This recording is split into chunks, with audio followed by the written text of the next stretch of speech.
Praise the Lord. I want to give God praise for another opportunity to share fellowship in His Word with you this afternoon, evening, wherever you are. We want to appreciate the Lord for how He took us through the weekend, and we have a new day, a new week. It's wonderful, and we want to give God praise. I want to appreciate you and for all of you who are joining and who will be joining as we study together. I want to appreciate the Lord for your life, and I want to pray that as we fellowship together, the Lord will bring increase to your life. The Lord will bring revival to that which concerns your life as we pursue this journey together. It is important because, we are at a very crucial time, and it is important for us to note that there is every commitment. We have to invest everything that we can to make sure that we are not overtaken, even at this time that we are in.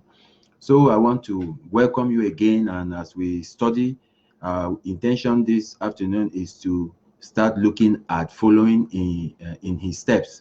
And when I talk about following in His steps, we want to look at the fact that Jesus is the one that the Lord God has approved, and He has pointed Him to us to be to be the way, the truth, and the life. And He said, no man can come to the Father except through Him. So we want to look at following Jesus, following in His steps. So, but as we start this morning, I want us to pray. Let's pray together as the Lord will guide our hearts. Father, we give you praise, giving you glory and honor, for our confidence is that whenever we turn to your word, we look unto you. We trust that the Lord will open His word to us. Pray, Holy Spirit, that you will breathe upon this word and give us increase and give us understanding, and cause that the word that is winged into the depths of our hearts will mix with faith and bring forth fruit that will abide, fruit that will affect our lives and our generation. Thank you, precious Father, because you are faithful. Receive all glory and honor. In Jesus' name we pray. Amen. Okay, so like I said, we want to start to look at following in His steps, the steps of our Lord Jesus Christ. It is important because heaven is not going to be a place where you have a variety of different kind of life. Heaven is going to be a place where we have men of the same likeness. And so if we must be of the same likeness, then we need to be to obey the principles, or look at the steps that the Lord has provided for any man to be able to be like Christ Jesus, because that is God's intention. His intention, which we saw in the book of Romans chapter 8. If you like, you have your Bible, you turn to Romans chapter 8, and we'll look at verses 29, 27, or let me just look at 28 and 29. Romans chapter 8. In Romans chapter 8, the Bible says that, and we know that all things work together for good to them that love God, to them who are the called according to whom He did foreknow, He also did predestinate to conform of His Son, so that He might be the firstborn among many brethren. So I think in one of the other studies we had, I was trying to explain to us why God decided that why He called us. The reason why He calls any man is to fulfill a purpose, and the purpose is that we should conform to the image of His Son. God understands that as a father, He wants to have a family that has the same nature, the same likeness. We don't want to have a family that you have variety of life. People just live anyhow, do anyhow. They just want to do whatever they feel good for them. or something, or because it works. No, God wants a family that is the same, that is of the same likeness. So he said in that Romans chapter 8 verse 28, he says that, for we know that all things work together for good. So for those that God is doing a work in their lives, when they understand that when they come to the Lord, whatever comes their way, they know that these things, whether they look good or they don't look good in the eyes of man, those things are all packaged together, working for the good to accomplish a purpose in the life of that individual. And that individual that is going through the challenges or the temptation or whatever is coming their way, that individual has to know, he says that, and we know that all things, he said all means all things work together for good to them that love God and who are they called according to his purpose. And what is his purpose? His purpose is that those he called, he also foreknew and predestinated that they should conform to the image of his son. So conformity to the image of Christ Jesus is the priority of any man who is called. So if we come to the Lord and you are excited that, oh, I just thank God that I'm born again and that I've received salvation, the grace of, and now I'm living by grace through faith. I want you to note that the reason why you are called, why you are saved, is to conform to the image of Christ Jesus. So it is important to have that at the back of your mind. So now, as we saw that the reason why God wants us to conform to the image of Christ Jesus, I looked at Hebrews chapter 2, which if we turn there, you will see in Hebrews chapter 2, verse 10 and 11. It was giving us a picture of how Jesus was to accomplish that. Now, in Hebrews chapter 2, verse 10. For it became him of whom are all things, and by whom are all things, to bring in many sons unto glory, to make the captain of their salvation perfect through suffering. So we're talking about Jesus here now. God had decided that, he will bring many sons unto glory. That is God's intention. Many sons into glory. So because you remember, right from the beginning, when we started looking at in John, you see, you read the Bible in the book of John, it says that for God so loved the world that he gave his only begotten son. So, right from the onset, God had one begotten son. And, when we study, we discover that God approved of one son. When he was being baptized by John, and the heavens opened, the testimony of heaven was that this is. It was not like these are, even though they were baptizing so many people. People were just on the queue, they were coming and John was baptizing them. But you see, the testimony of heaven was, this is my beloved son. When they had a confusion on the Mount of Transfiguration in Matthew chapter 17, when Peter said, Master, it is good for us to build 3 tents, one for you, one for Moses, and one for Elijah. The Bible said a cloud overwhelmed those people, and there was a voice that spoke. The voice said, this is my beloved son, hear him.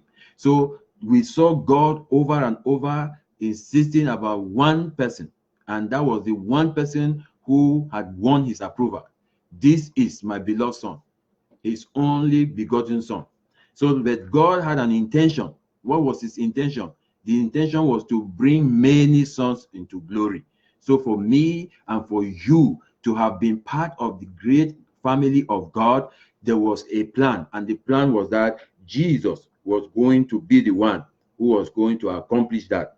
So he said, verse 11, he said, for both he that sanctifieth and they who are sanctified. He who sanctified is Christ Jesus, and those who are being sanctified is us.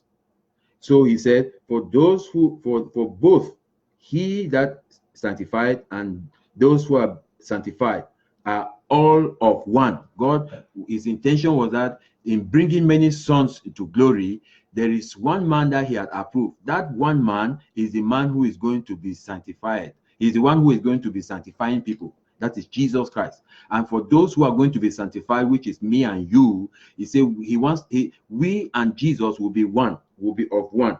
We are all of one. For which case he is not ashamed to call them brethren. So he made that arrangement so that when we all come to be like him, we will be one. And now he will not be ashamed to call us his brethren because we are like him. In a family, if there is a robber, there is somebody who steals, who shoplifts, who goes anywhere he goes, they know him to be a thief. His brothers who are not thieves, they will be ashamed every time that people want to associate that thief to them.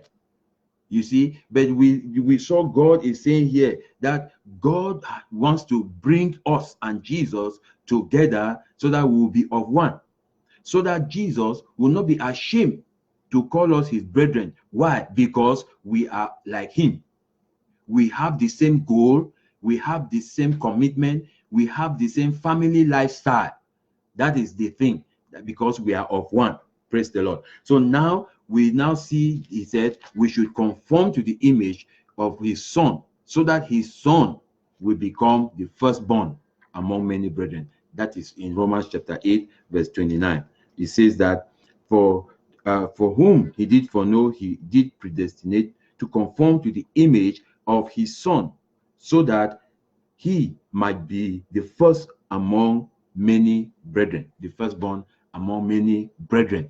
Brethren who he is not going to be ashamed to call his brethren, because they are of the same stock, they are of the same family, they live the same family lifestyle. So that is the intention. So now when we now look at how do we now come to this conformity, to be like Christ, to be like Jesus, to fulfill that purpose for which we are called, we discover that God ordained that whoever comes to him should follow Jesus, that we should follow him, follow in his steps. We should follow in the steps that he laid for each and every one of us. You remember that when Jesus Christ came to this life, he came to save us. He came to save the world from sin.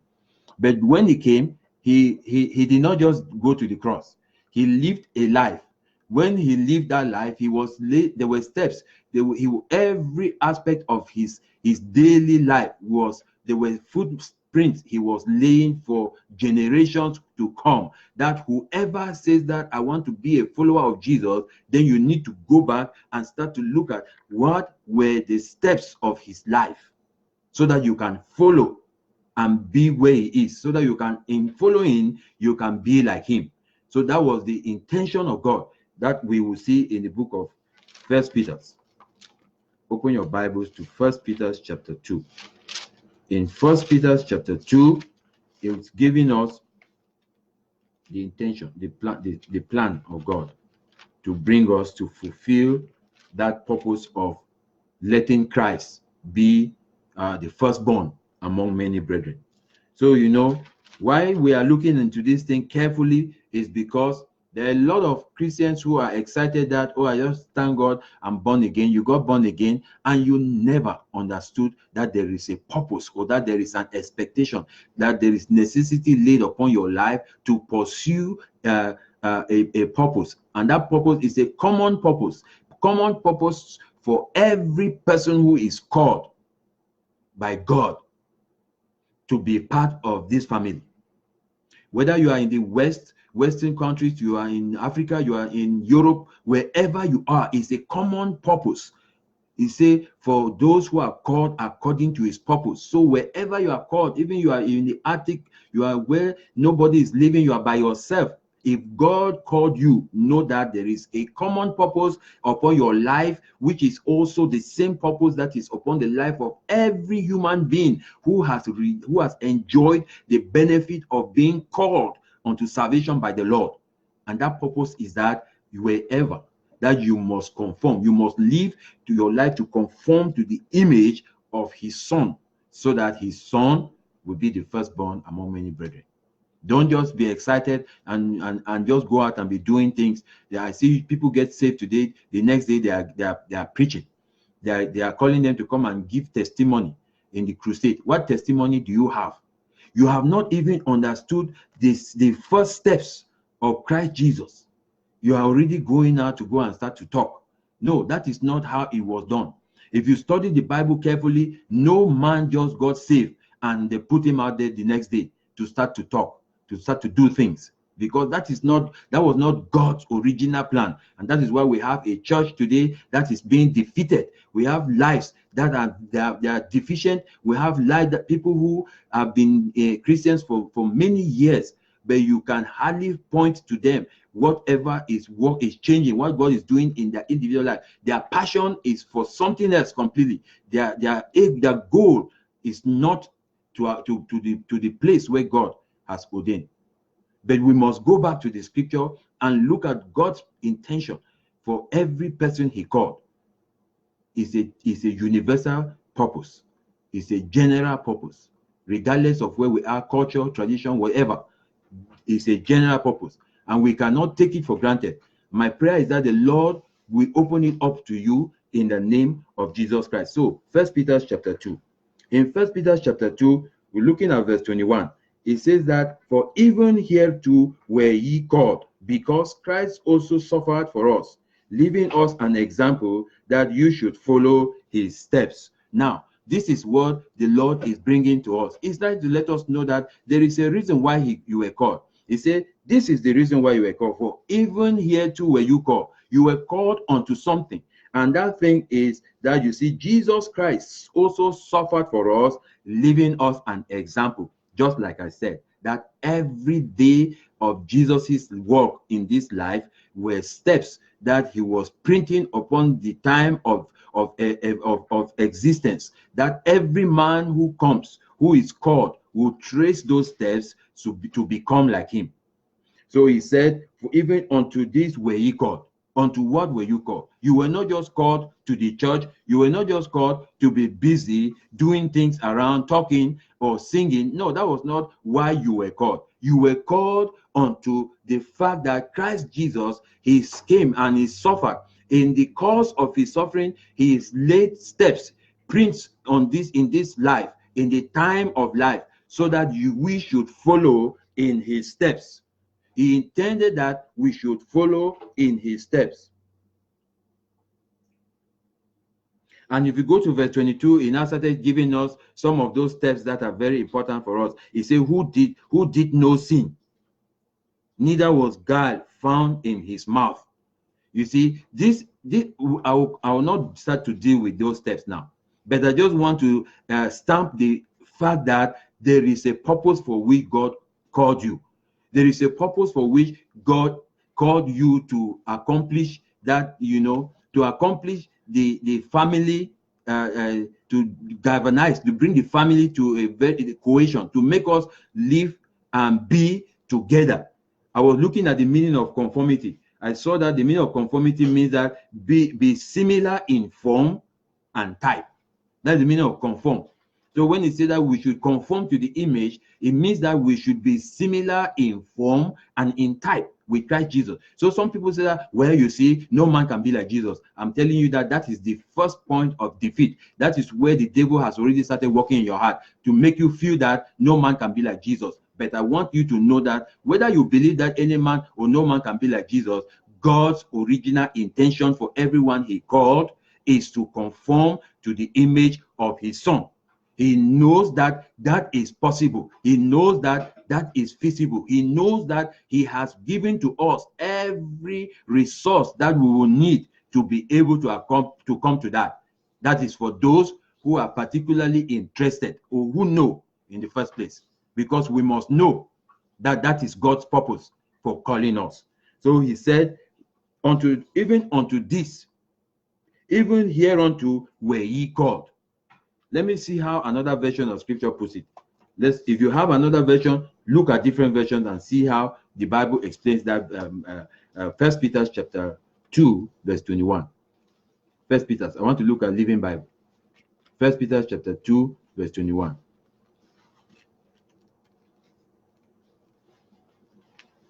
Now, 1 Peter chapter 2, verse 21 says that, he say this suffering is all part of the work God has given you. Christ, who suffered for you, is your example. Follow his steps. Follow his steps. Christ, who suffered for you, is our example. Follow his steps. So now we know that God's intention is for us to follow the steps of Jesus Christ. Very important. And so that when Jesus Christ came, he knew, knowing that that was God's intention for every man who is called. When Jesus Christ came, the first things he started doing was to clearly let people know what he came to accomplish. Now, in Matthew chapter 4, Matthew chapter 4, verse 19, we see when Jesus Christ came and he started calling men. When he was calling people to follow him, he was calling them with a clear, a clear description of his intention. His intention was that, come, follow me. Follow me. Follow me is very important. It's very important because he did not say, come and follow one man or one man. Just come and follow or follow some doctrine or follow some teaching or follow. He said, come, follow me. Verse 19 of Matthew chapter 4. He said, and he said unto them, that was the people that he had called. Let me say verse 18. And Jesus, walking by the sea of Galilee, saw two brethren, Simon he called Peter, and Andrew his brother, casting a net into the sea, for they were fishers. Now, verse 19. And he said unto them, follow me, and I will make you fishers of men. Follow me, and I will make you fishers of men. And so we see here that when he met these men, they had a profession, they had a career, they were busy doing something. And what they were doing, he wanted them to know that there is a purpose for their life. And the purpose for their life is for them to be fishers of men. But they cannot just become fishers of men. They will need to, first of all, come. They needed to come to him. And they needed to follow him. And he needed to make them. So we see it's a process. And he said, follow me, and I will make you fishers of men. And the Bible says in verse 20, and they straightway left their net and followed him. Okay, so we want to look at another version of Mark chapter 1. Look at Mark chapter 1.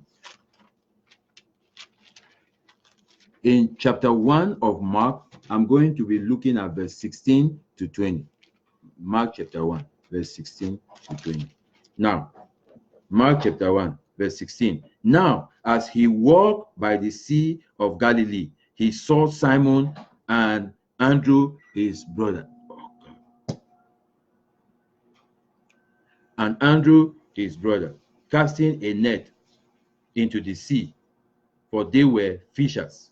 And Jesus said unto them, come ye after me, and I will make you to become fishers of men. And straightway, that's what they did. That is the same scripture, but in Mark. So we're looking at the fact that Jesus called them to come to me, and I will make you fishers of men. Now, it is important for us to note that Jesus places a call. God puts that call on you. And when you come to him, he expects you to follow him, because there is a making process. The process of conformity, the process of becoming of the same similar form and type. There is a making to bring us to that. And so he calls us and he puts that for us to become to accomplish that particular purpose in our lives. So he said, come and I will make you, come, follow me, and I will make you fishers of men.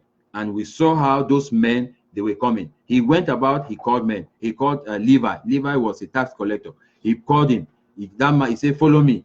And he left and he followed him. So we are looking at how the Lord had from time ordained that we, as we come to him, we would follow him. follow in his steps. It is not just following. It is not just, don't say that, you see, well, I just thank God because I'm going to church. I go to church. No, going to church is part of the process of conformity. Is one, and if the church is not helping you to conform to the image of Christ Jesus, then you know that you are in trouble. Because the church, any fellowship, Christian fellowship, and every gathering of Christians, gathering of believers, as long as the end product of whatever they are doing is not to make disciples of Jesus Christ, then there is something wrong. Then you may be graduating from your stay in a place just with much knowledge. Much knowledge without the life to show, it doesn't make any difference. So we see when Jesus Christ called these men, they were fishers, they were ordinary fishermen. And when they had gone with him for the 3.5 years that they walked with the Lord Jesus Christ, we discovered that they were no longer they were now fishers of men. And they were effective fishers of men by lifestyle and by the profession, by the way their life was designed. That was it. And so we see that is the purpose. That is how God called those men, and they followed him. Because they had to be like him. So you see, now, like I said, the first thing that Jesus will do is to place a call upon your life.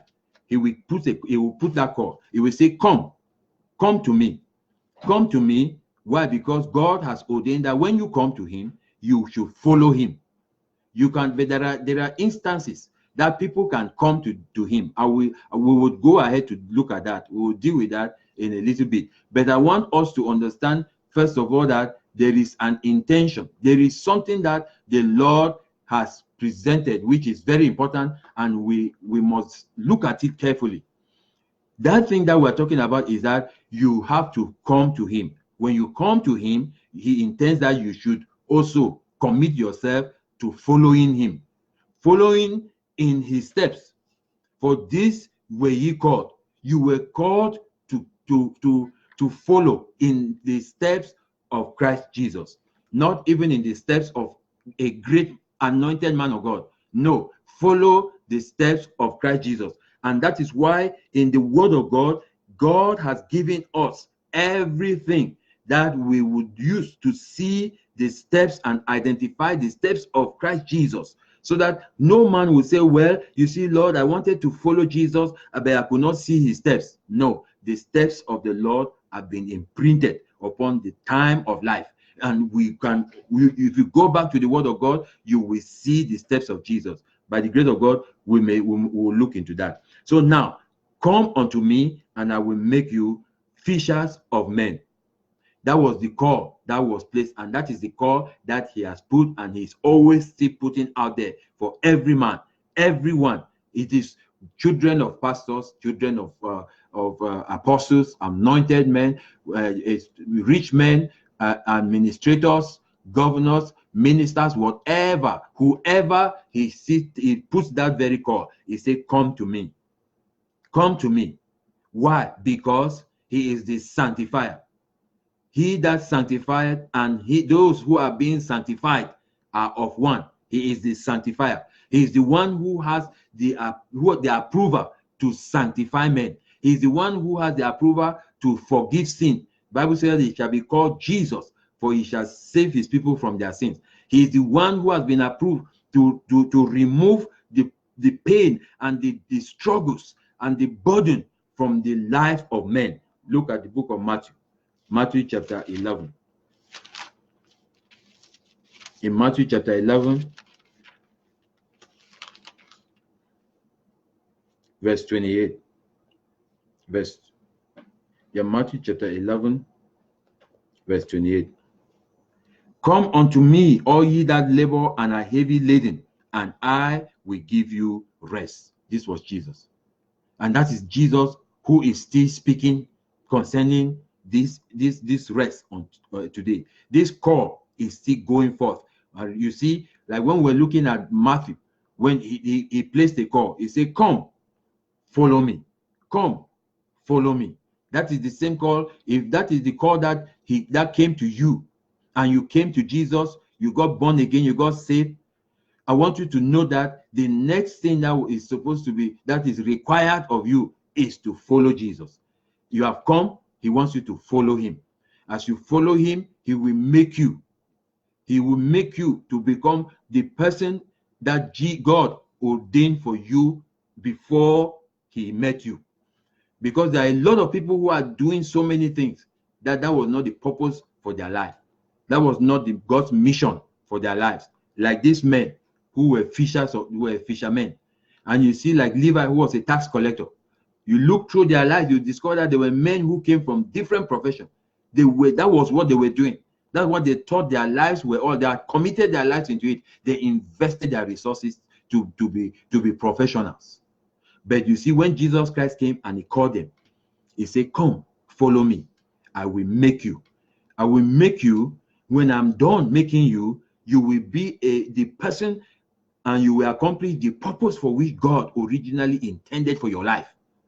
There is the following that is required. It's a requirement. Come, follow me. Because unto this were ye called. You were called to follow the steps of Jesus Christ. I don't know how you are following. I don't know how your daily Christian life is made up. What composes it? What is made up of? I don't know what your investments are. I don't know how you are committing your passion. What is your passion to become like Christ? But if you are not doing that, I want you to know that there is a call that was placed upon your life, and you answered it. You became saved. All he called, he predestinated that they should conform to the image of his son, so that his son will be the firstborn among many brethren. Among many brethren. The brethren that he will be among them, and he will not be ashamed. Why? Because they are of one. They have the same form, and they have they are of the same form and of the same type. That is the thing that we're talking about. So that when you see Christians who say they are Christians and they are in America, Christians who are in Europe, Christians who are in Africa, Christians wherever, we are not supposed to be having diversity of form and likeness. We are supposed to have the same kind of content. The content of our life is supposed to be made up of the same. Why? Because we are of one with Christ, and because God called us to become like him. And so we have walked within our lives in the course of what he has presented to us as being the steps of Christ Jesus. And when we accomplish that, you will discover that we would be able, as Christians wherever, not to even introduce ourselves as Christians. Because when they see us, they will know that these men are like Christ. I remember when there was a time that these men, when they wanted to arrest Jesus, at Gethsemane, they needed somebody to help. They needed somebody to go and identify which one is he, because those men who were going along with him, they had come to a point where it was like they were like the same people. They were just similar in form and in type. They needed somebody to go and point to him and say, this is the man we are looking for, so that they will not make a mistake and arrest Peter or arrest John, thinking that they are arresting Jesus. When these men start at one point, when they said they should not preach in Acts of the Apostles, they arrested them, and they said, when they look at them, they say they saw that these men, they did not go to school. They were not learned. They didn't go to school to study. So it was not like they were people who were like professional, they were PhD holders or doctors. No. But they said they saw that they had been with Jesus. These were men who have sat with Jesus. They have been with him. And in the course of being with Jesus, Jesus had transferred. There was this life transfer, which we are going to be looking at in the course of our following in his steps. We'll look at life transfer. They saw that these men had been with Jesus. That was the testimony of the people who were looking for a way to cut them off from preaching. What is the testimony of the people about you? Because it is important. Now, it says, come unto me, all ye that labor and are heavy laden, and I will give you rest. And like I said, it is only given to Jesus to give people rest. He is the only one who can save people from their sin. He is the only one. Technology is not going to deliver people from anything. You know, people, they say, you know, well, all of us are serving the same God. They say some people, you know, different religion, different gods. And they say all of us are going to the same place. No, it is not like that. It doesn't work like that. It is given unto one man to save people from sin.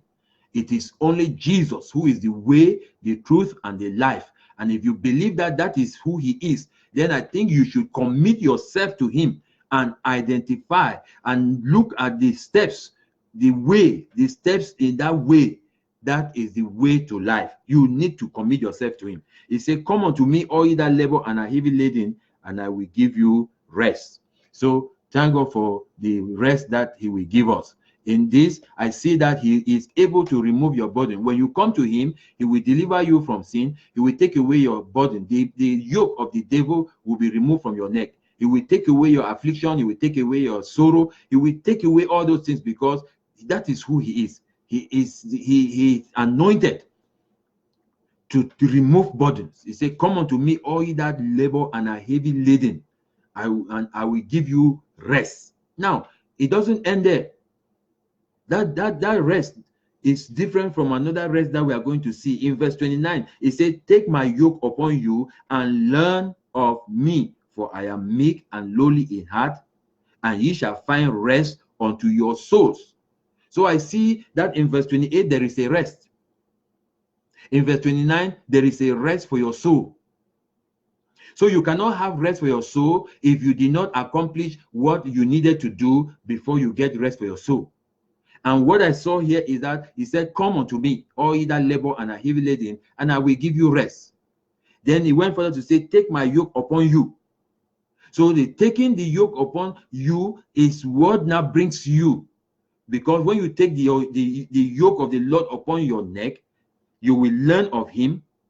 And it is there that you will really know that he is meek and he is lowly. And then you can learn to be humble. Because you see, when you pray to be humble, you don't even know if at all you are being humble. When you see, you will learn to be humble from the man who is the man who really humbled himself, genuinely. Let me show you how Jesus humbled himself. And that is why he is telling you, he said, take my yoke upon you. So first of all, before I go to show you, we'll be looking at Philippians chapter 2. Now, he says that, take my yoke upon you. Why did he say, take my yoke upon you? It is like a matter of choice. The issue of the yoke is a matter of choice. It is not forcing you to take that yoke. And what is a yoke, by the way? A yoke, I just look at the dictionary. The dictionary says a yoke is a wooden cross piece that is fastened over the necks of two animals and now hooked to the plow. And so when the two animals are going, the plow is plowing behind them.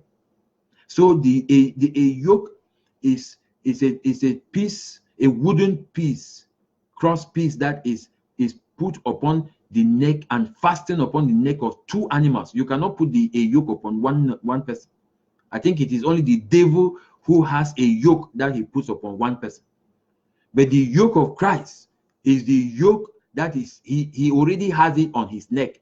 And so the other side of the yoke is empty, and he wants you to take it. You will take it. He will not put it on you. You will take it upon your neck.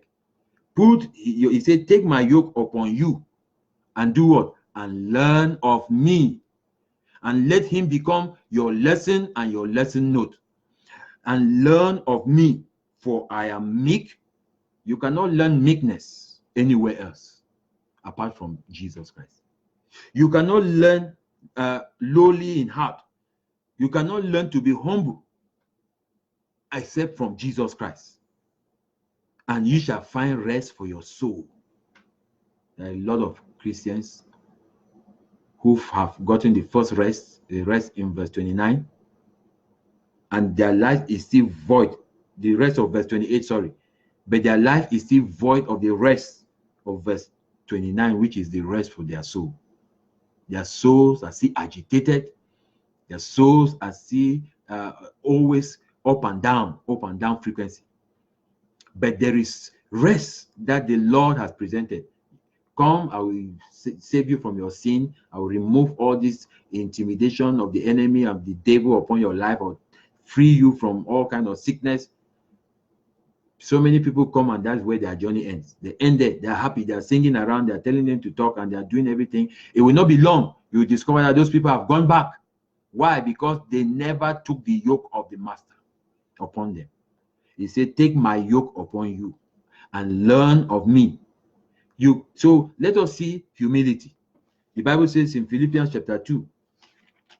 In Philippians chapter 2, just to raise an issue, you know, and I look at the issue of Philippians chapter 2 that we want to look at to be very, very important. Very important in the sense that if God called us to be like Jesus and to follow his steps, we cannot follow his steps without having his mind. You know, it is going to be difficult for you to want to be like somebody without knowing the mindset of that person, why the person was doing what he was doing. If you want to just forgive people, and as the Bible is saying, where I saw Jesus forgiving people, you need to know what was in his mind, because it is easy for you to just forgive people in your by mouth, but in your heart is still heavy. When you want to, you know, what was in his mind, you know, it's important. So I look at Philippians chapter 2. Let's look at humility. Philippians chapter 2. I read from verse 5. It said, let this mind be in you, which was also in Christ Jesus, who, being in the form of God, thought it not robbery to be equal with God, but made himself of no reputation, and took upon him the form of a servant, and was made in the likeness of men. And being found in the fashion of as a man, he humbled himself and became obedient unto death, even the death of the cross. This is humility we're talking about. So when Jesus is saying that, take my yoke and learn of me, for I am humble, this is the kind of thing that you will learn. Because we have a lot of people today who think that quietness is humility. We see he said here that he did not take equality with God, though he was God. He did not struggle with take equality with God to be a thing to struggle about with. But he removed that glory. He came down to this world. The world he created, he came down and he came to men. And when he even came among men he created, he humbled himself to become a servant to them. This is the man who created them. He became the servant of those people. That is humility. He became of no reputation. Today we have people who are dying just because they felt that their reputation is tarnished. But they say they are Christians. I say you don't know Jesus. If you know Jesus, you will discover that he set standards for us to follow. And one of the standards was that he doesn't know reputation. He did not. He said, the Bible says that he made himself of no reputation, and took upon him the form of a servant, and was made in the likeness of man. This is the standard of God's judgment for us. This is the man that God called us to become like, that we should conform into his image. And he said, unto this were ye called, that Christ Jesus suffered, and he left us an example that we should follow his steps. If we would follow his steps, then it is important for us to know what was in his mind. But we are just looking at this Matthew chapter 11 verse 29, which says that, take my yoke upon you. That is Jesus saying, take my yoke upon you, because it is when you take my yoke upon you, then you will learn of me. You will learn of me. You will know who I am. You will know why I do things the way I do them. You will know why I overcome and how I overcome. You will know how to live a daily victorious life. Learn of me, and you will find rest for your soul. He did not call you to come and be looking for prosperity, even though it is well. You may prosper, but he did not call you to come and be running around looking for that. He did not call us to come and be pursuing some prophecy or prophets. No, he called us to come and become, follow in his steps. What was it that Jesus was excited about? That should be what should be exciting you. What is it that Jesus hated, that he did not want? That is what should bother you. I saw he went into the temple and all kind of business was going on in the temple. And I believe that if Jesus would have come back to this, our life today now, and entered the church, he would drive. There are so many churches that will close because he will turn the tables and throw away the pulpit. Because what is going on there is buying and selling rather than the place of prayer for all nations. So he said, take my yoke upon you and learn of me, for I am meek and lowly in heart, and ye shall find rest unto your souls. Verse 30, my yoke is easy and my burden is light. My yoke is easy. I pray God helps us. When we talk about yoke, you have to take the yoke of discipleship, that yoke that will keep you side by side. When those two animals are yoked together, the yoke is fasting. One animal cannot go faster than the other. The one cannot slow down the other. They have to be going at the same pace. That is how, when you yoke your life with Jesus, that is how you people will be going together. Wherever he is, that is where you will be. As long as you have not taken the yoke of the master upon your neck, but he has given you rest from the power, the dominion of sin and the devil and the world over your life, you will still be an individual running around with nothing, apart from the fact that you are here, you are free temporarily from all those burdens. It will not be long. You will see yourself back, because we are dealing with a devil who is never tired. We are dealing with a principality that is never tired. He will come and come and come, and when he comes around your life to check how you are doing, and he discovers that you are still by yourself, the yoke, you have not yoked yourself to the Lord Jesus, he will gradually take you away. He has taken a lot of people. Even though they sit in the church, they clap their hands, they put their money, but he has taken them away. I want you to note that as long as we would follow in the steps of Jesus Christ, you are called to accomplish that. But for you to fulfill that, you need to take the yoke of Jesus upon your neck. That is what he said. He said, take my yoke upon you and do what? And learn of me, for I am meek and I am lowly, and then you shall find rest for yourself. So that is, I was just looking at that Philippians chapter 2 for you to see how humility is, and how you can come to a point where you have of no reputation and not be intimidated, and not feel that now my whole life has scattered because I don't have reputation.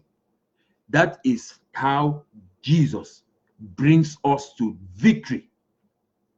You must learn to be humble. I remember a scripture that we're looking at again in Isaiah chapter 66, verse 2, which the Lord was saying that, but unto this man will I look, he who is of a lowly and a contrite spirit, who trembles at my word. That is a man who is humble. A man who is humble. So when we talk about this humility is not quietness. Humility is not just being this pious. You just gather yourself and you stay quiet and you walk in a circumspect way, and people see you and they feel that, well, you see this human. No, that is not what we're talking about. Humility is a life. It's a life that is, it's a process. You learn it from Christ Jesus. You learn it. You remove your reputation. You remove every standard, every status that you have built around your life to make you look, for you to be, that makes people stable. All those things, they drop out. He started with, he said he was God. He is God. But he did not take equality with God something to hold and say, no, I'm not going to earth. How can I go to earth? I'm God. I'm above. I'm right up there. He said he removed the glory that he had with God from the beginning. He left it. He came, took upon him the very nature of man. He came and he was living among men. Mary and Joseph, and his stepbrothers who were living together, they misunderstood him. And he did not query with them. He did not argue with anybody. The Bible says, you see, the Bible says that he did not know sin. Even among people who chose not to understand him, human being he created, they called him Beelzebub, they called him friend of sinners, and they called him all kinds of names. But because he had humbled himself, he went and even among men, he became the servant of men, and he went to die the death of the accursed death. The death that human being that he created even will point at him and say, this man is accursed. He died. That's the kind of life. Those are the steps that he is putting for us, that you should have the kind of mind that he had. Revival will not come by all just praying and shouting. Actually, you see, the confusion we have today is that we call revival a program. So our church is having revival program. Revival was never a program. It will never be a program, or whatever we see. So because we did a revival program this month, next month we are doing another revival program. Why? Because the people they were not revived. And we have to do another revival program again. Why? Because the people are not revived. When we do face revival according to the way that God ordained it to be, men will be revived right from home without even. They will bring their revival into the church, their revived lives in the church, and the church will be on fire, not because of a program, but because men started to follow in his steps. And that is the way we must pursue this purpose that the Lord has laid upon the life of every man that he has called. So friends, when we are talking about this thing, I see it very, very important now, because we're at a time that everyday technology is increasing, like everything keeps changing, the world keeps passing, we see things so rapidly, news everywhere, news that is not favorable, bad news, let me call it that way, whatever it is, however it is. But I want us to note one thing, that we are called to anchor our lives upon the word of God. And by the word of God, we will trace the steps of Jesus and be like him. He said, let me go back to that First Peter. I'll just dwell a little bit upon that, and then we're going to pray, introducing this session that we shall be looking at, which is following in his steps. So First Peter chapter 2, verse 21. It says that, like we read, it says, for even hereunto were ye called, because Christ also suffered for us, leaving us an example. So when they say there is an example, when they say there is an example, it means that it is something that has been presented, that we can check it and now apply our lives to it, so that we don't make a mistake. He left us an example, leaving us an example that you should follow his steps. You should follow his steps. That's why when he called men, he said, come unto me, I will give you rest. Take my yoke upon you and learn of me. So follow me, and we will go together. He called those men who were apostles. He called them, and they followed him. They followed him. When he left, people were not confused. Whenever they saw those men, they did not have to be confused whether these men knew Jesus or had been with Jesus. They saw them and they knew that no, Jesus did not leave a void. These men, they look like him. They are like him. Peter was, you remember when the young girl, when they had arrested Jesus and they were taking him to go and try him. And the Bible says because the weather was cold and Peter went and was warming himself among the people, those enemies of Jesus. And one man looked at him and said, you look like one of them. You look like one of those who have been with him. And Peter said, no, please don't associate me with that. Don't associate me with man. Immediately Peter opened his mouth and speak. You know what the Bible said? The Bible said, your speech has betrayed you. The way you talk has betrayed you. You talk like him. You are one of them. And Peter swore that no, I never knew him. But you know, he could not deceive them. The way he talked was what betrayed him. Why? Because he spoke like him. We are called to be like Jesus. And to be like Jesus, we have to follow in his steps. Follow in his steps. Jesus has imprinted his steps in the time of life, available for everyone who is interested to be where he is. We will not go to heaven by mistake. Nobody goes to heaven by mistake. Nobody goes to heaven by chance. We go to heaven by preparation. You go to heaven by preparation. It's just like you cannot just find yourself in one country because you just like to be there. And then you are wishing that, oh, I wish I went over there. You need to get a passport. You need to go to the embassy of that country in the place where you are and request a visa. And if they give you that visa, now you present that visa and you go. They let you go. It's a process. You don't just wish that, oh, you see, I just thank God the way I see things going now in this world. I don't want to go. I just want to go to heaven. And then you think that you'll go to heaven. No, it's not. There are steps. You have to prepare. And you have to prepare. And heaven has not hidden those steps to us. He has given them to us in the word of God. And he said that unto this were ye called. You were called to follow the steps of Jesus Christ. So we're going to pray, and I trust that starting this will bring us to a point where we can come to our personal revival, that there can be a revival in our personal lives, that will bring us the revival in our homes and then to the churches and wherever we are. You remember I was taking the last week on Saturday when I was saying that Christianity can be, I see it in three different aspects put together. The first part of the Christian is the personal life. Your personal life is the first part, which is the most important.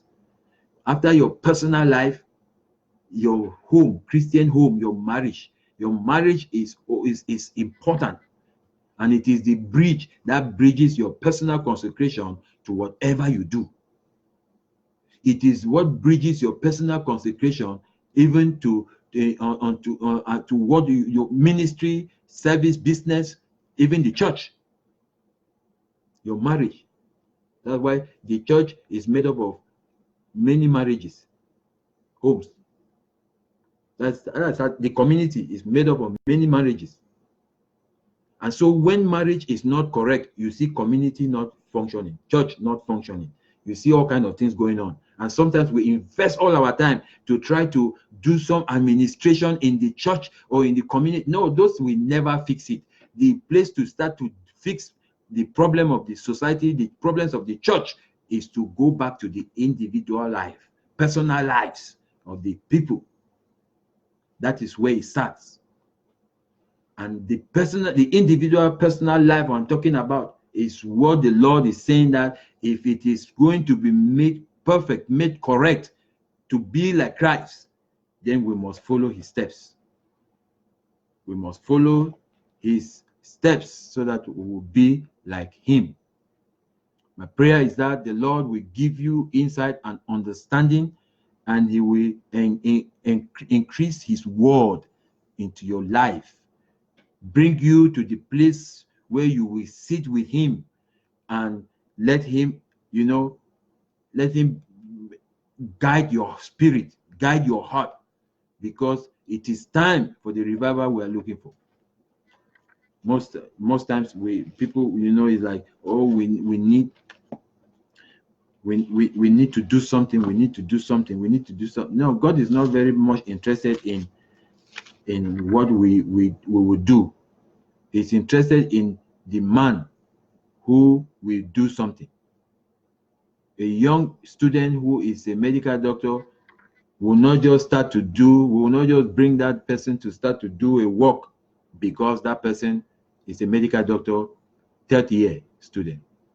And because so many people are dying, and there's one disease is killing everybody, and so they come and pick 3rd-year medical students to go and let them start to do surgical operation. No, it is never done. That a medical student must go through the process, graduate, do the internship, go through everything that they need to go through, and now be confirmed to be able to do, regardless of how people are dying. They'll say, no, let these ones be dying, so that when you are done, you can be able to help somebody. As long as you are not being fully formed, you cannot help anybody. You only go to help to kill the people faster. God doesn't do that kind. It doesn't do. If human beings will not do that, God doesn't do that.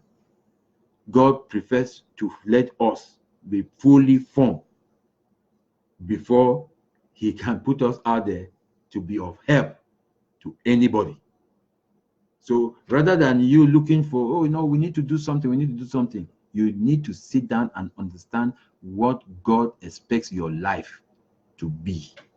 He has interest in your life, even though he is interested in the church. But the church can never be changed if your life is not changed. The church will never be revived if you are not revived. So rather than going to start to do revival programs in the church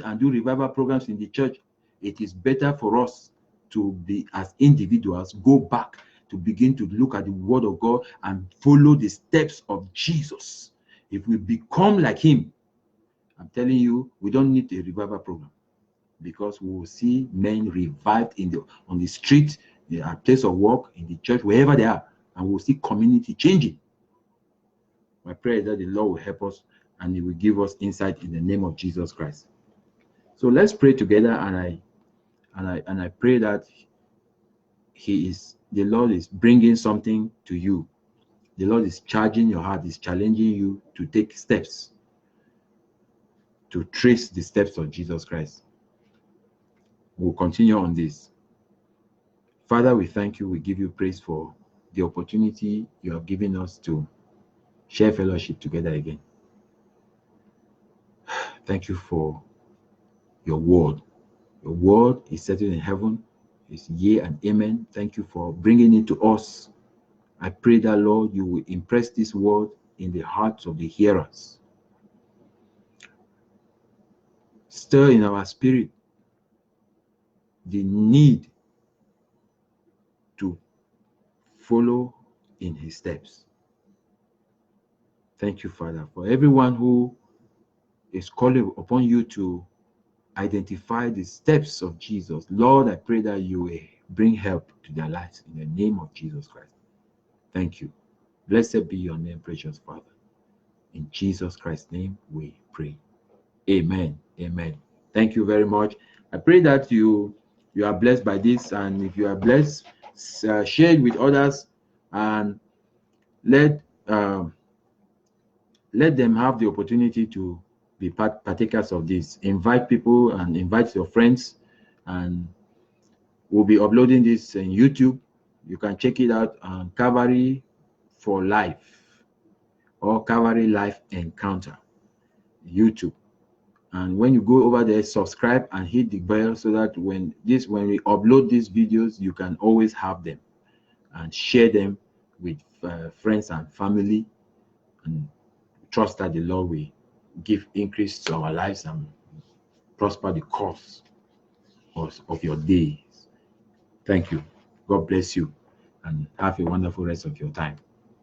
Shalom.